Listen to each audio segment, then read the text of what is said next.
Πριν από την αναχώρησή του, είχε αφήσει στο εργαστήριο δοχεία με καλλιέργειες σταφυλόκοκκου, πάνω στις οποίες είχε αναπτυχθεί ένας άγνωστος μύκητας.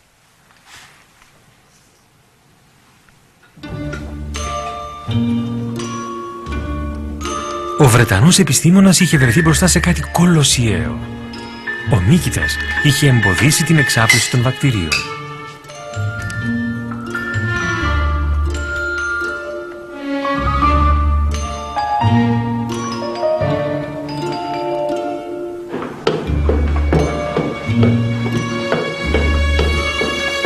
Εν τω μεταξύ, ο επίσης βακτηριολόγος Μέρλιν Πράις έκανε έρευνες στα φυσικά αντιβιωτικά και ενθουσιάστηκε με την ανακάλυψη του Φλέμινγκ.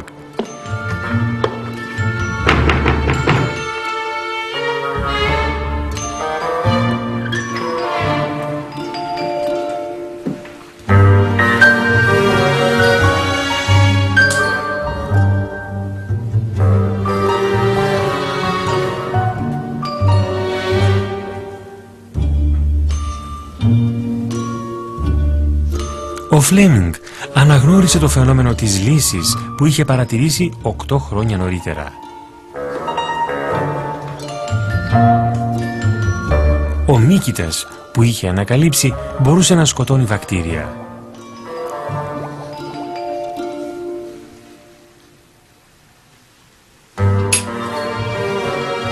Ο Βρετανός επιστήμονας είχε βρει το μαγικό φάρμακο που περίμεναν οι γιατροί σε όλον τον κόσμο.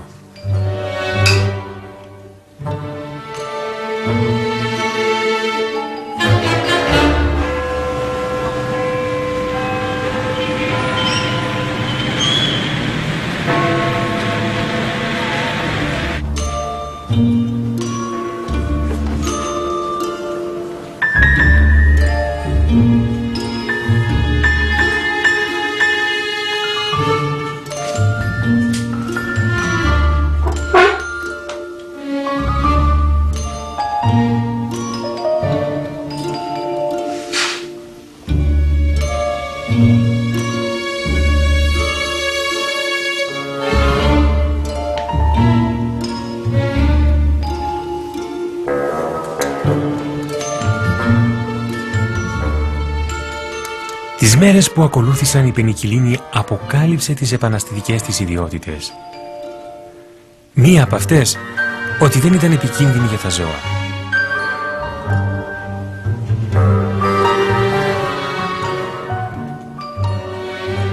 Λίγο αργότερα, ο Φλέμινγκ μπόρεσε να κάνει πειράματα σε ανθρώπινους ιссούς.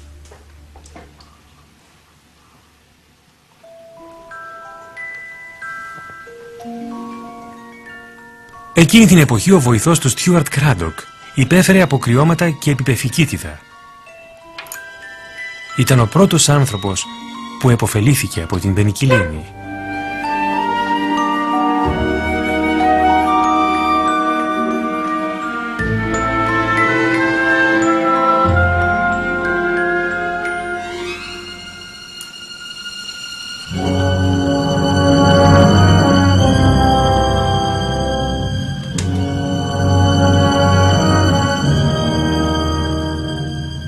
Δεν ξέρουμε αν ο νεαρός Κράντοκ θεραπεύτηκε, αλλά σίγουρα δεν υπέστη αρνητικές παρενέργειες.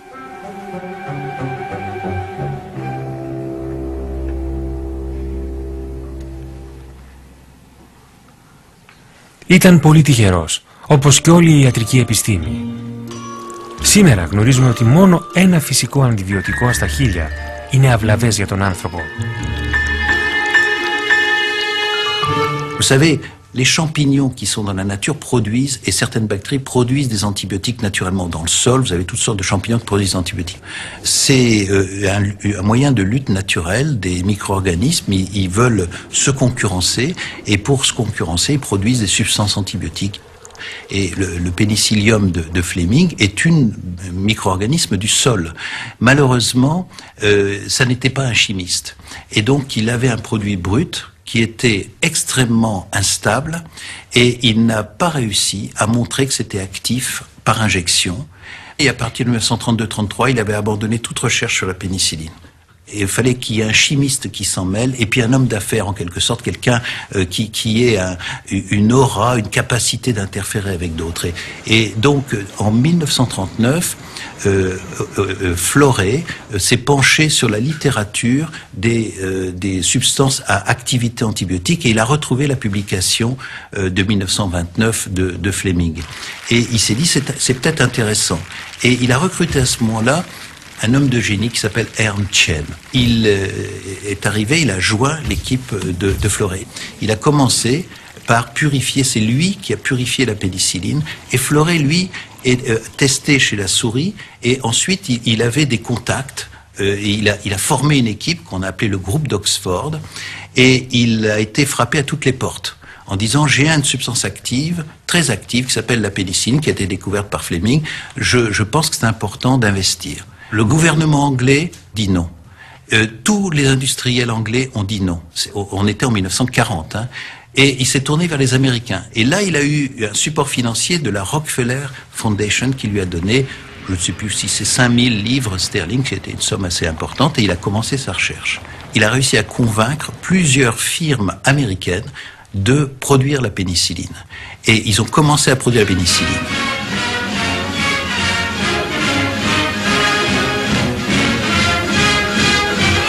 Don't worry about it hurting them. Penicillin-injected rabbits are the healthiest in the world. They seem to enjoy their job of serving mankind. Et il s'est tourné, de façon incroyable, vers un industriel qui était un brasseur de bière.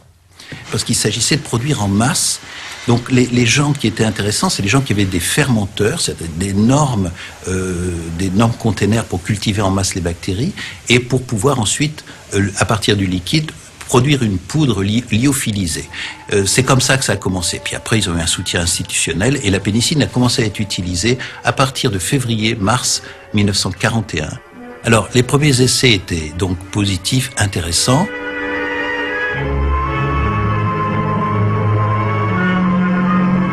It was good news.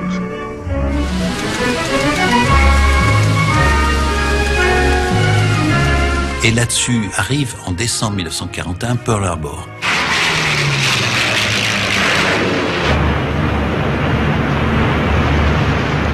Alors là, toute l'énergie de l'industrie américaine, de l'armée, s'est mise au service de la pénicilline. Et on a commencé à produire en masse la pénicilline, et elle a donné à disposition d'abord de l'armée américaine. On a que beaucoup plus tard utilisé pour le civil. Donc ça a été vraiment une révolution qui a été dopée par l'attaque japonaise, qui a motivé l'armée américaine et, disons, le gouvernement américain de soutenir la pénicilline.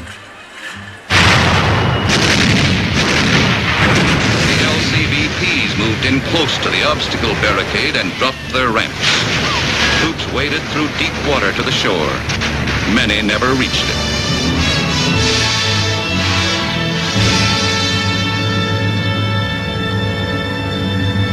We landed more medical field units. The severely wounded were carried to the relative safety of outlying hospital ships and transports.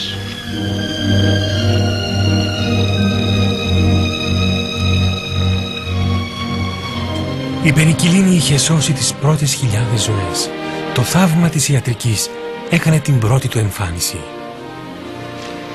Et alors, il faut se rendre compte de ce qu'était la pénicilline en 1945. Elle est arrivée dans notre pays en 1945.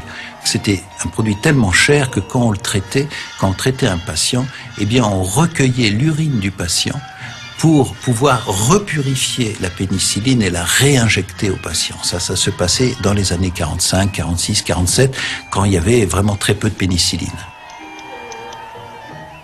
Το θαυματουργό φάρμακο δεν μπορούσε να εξαφανίσει όλα τα βακτήρια εχθρούς του ανθρώπου. Μια μάστιγα παρέμενε απρόσβλητη από την ανακάλυψη του Φλέμινγκ. Il restait une maladie qui était extrêmement importante à l'époque, la tuberculose. C'est un fléau qui vraiment était la cause majeure de mortalité au début du XXe siècle.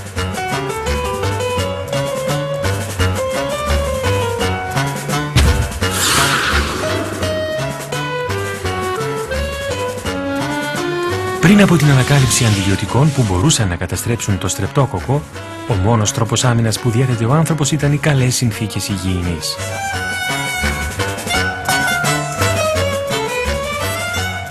Η φυματίωση σκόρπιζε το χάος στα φτωχότερα κοινωνικά στρώματα λίγο πριν και λίγο μετά το Δεύτερο Παγκόσμιο Πόλεμο. Χωρίς να προσφέρουν θεραπεία, τα σανατόρια ήταν ένας τρόπος απομόνωσης των ασθενών. Chaque lit blanc abrite un jeune corps fiévreux qui demande à vivre. La tuberculose a durement touché nos enfants malmenés par la guerre. 6 années de ravitaillement difficiles, le manque de chauffage en sont la cause. Le timbre antituberculeux que vous acheterez tous cette semaine prolongera la vie de l'enfance française. Donnez tous. Il faut que nos petits jouent à l'air pur, qu'ils retrouvent la jeunesse, la santé et l'espérance pour devenir des hommes et continuer la France. À partir des années 40-42, du succès de la pénicilline, on a commencé à chercher systématiquement dans les bactéries du sol. Alors on isole les bactéries, puis on crible des centaines, des milliers de micro-organismes. Ça se fait encore aujourd'hui d'ailleurs. Et on essaye de trouver une substance qui agit sur tel et tel micro-organisme, qui produit, ce micro-organisme produisant naturellement l'antibiotique. Après, il faut le purifier, le tester pour sa toxicité, etc. Donc pour ce qui concerne la tuberculose, il y avait une observation très intrigante qui avait mis la puce à l'oreille. On s'est aperçu que les bactéries responsables de la tuberculose, que si elles survivaient assez bien dans le sol, quand on les mettait dans du fumier, par exemple, elles ne survivaient pas du tout. Et elles étaient détruites en l'espace de 15 jours. Donc il y avait dans le fumier des micro-organismes, ou dans l'eau des égouts, des micro-organismes très actifs sur le bacille de la tuberculose. Et donc ils ont commencé à chercher dans le fumier. Et c'est donc Waxman, qui est un microbiologiste des bactéries du sol, qui a découvert, avec son étudiant, la streptomycine.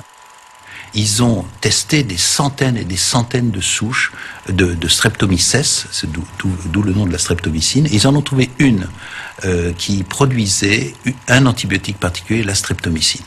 Et cet antibiotique avait un effet antituberculeux. I've been notified that I've been awarded the Nobel Prize in Medicine.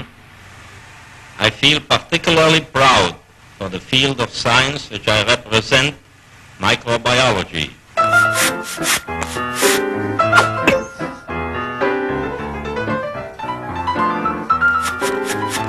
Νικώντας τη φυματίωση και τη μηνυγκίτιδα, η ανθρωπότητα πέτυχε τη δεύτερη μεγάλη επανάσταση στον ιατρικό τομέα. La découverte de la streptomycine et les injections qui se faisaient ont fait guérir les patients. Et les médecins étaient tellement incrédules du résultat que les premiers patients, ils ont dit c'est un faux diagnostic, on s'est trompé de diagnostic, c'était pas une méningite tuberculeuse, ce n'est pas possible qu'on arrive à les guérir. Et donc après, maintenant on guérit la méningite tuberculeuse à 100%, si je puis dire. Donc on peut pas imaginer le séisme intellectuel que ça a été de pouvoir guérir des patients qui autrefois mouraient très